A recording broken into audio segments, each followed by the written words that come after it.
समय लाग्थ्यो र एउटा यो निजी पुस्तक समीक्षा गर्नुभन्दाको पूर्व कथन चाहिँ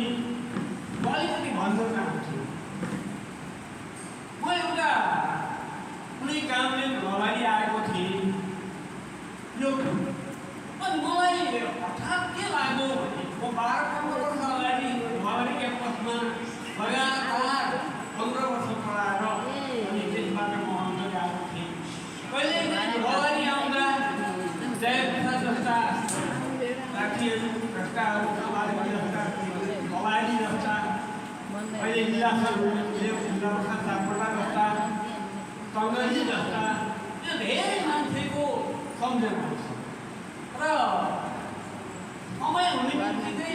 2 मिनट एकैछिन निस्कियो त भइरहेको छ नि भन्ने लाग्ने हुनाले म हठात बित्तिकै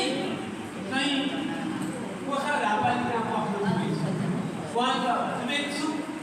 मेरा हृदयस्पर्शी साथीको नाम मौला सिंह त्यहाँ गएको उहाँले एउटा उपदेश लेख्नुभएको एउटा निवेदी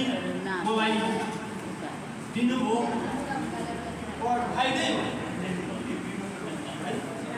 राम्रै हो आएर पुस्तक पढ्नु मलाई लाग्यो